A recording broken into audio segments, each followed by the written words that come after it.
we were looking at a film that we thought it was a comedy from the very beginning, and we thought it was fun. And we thought it was based on such an interesting world. You know, Grant, you could actually talk about that a little bit. Talk about what it was we were...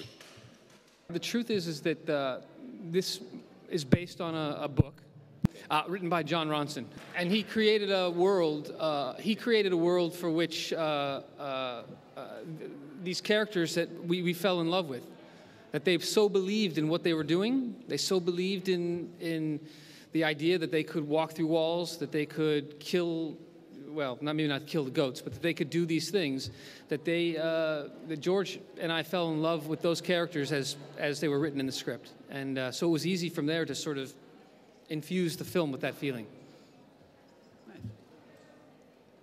First of all, there were some similarities to Three Kings. I think Three Kings is a tremendously well-made film, and it holds up when you look at the names and the people that are still in the news, that were in the news then.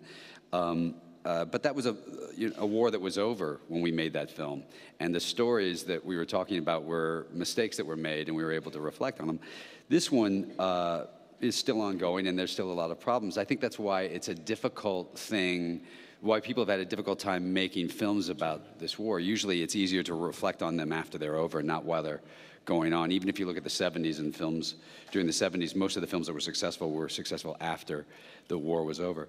So it's trickier here, I think. I think we looked at this and thought that this wasn't a Iraq war film. We thought of it as a comedy about some kind of crazy ideas that went on that started at the end of the Vietnam War and carried on through not that long ago, and maybe still carrying on. We're not quite sure.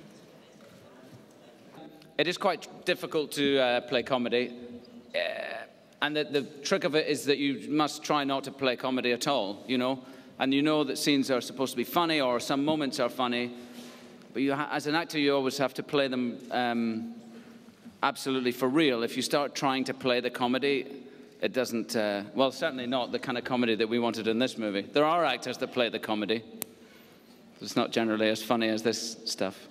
So you have to try and play against it in a way and let the situation be funny. And what's funny about our characters is that they're deadly serious about what they're doing, you know. And it's the situation that makes it amusing. And it was a very easy set for that to happen on, because we all had such a, it was a very great, it was a great environment that Grant and George created for us all to work in, you know. It was very friendly and fun and fast moving, and so it was easy to kind of, it was easy to keep the ball in the air like that, to use a football reference.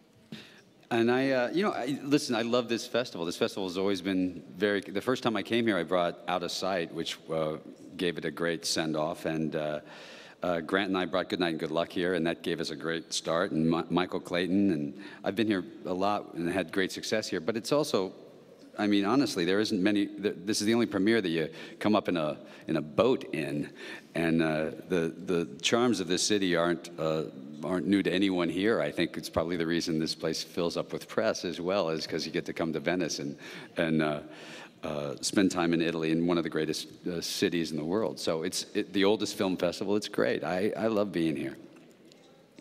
I wish I understood Italian more, or I wish I spoke Italian better.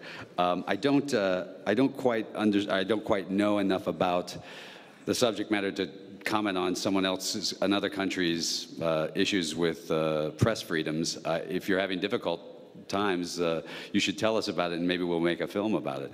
But in general,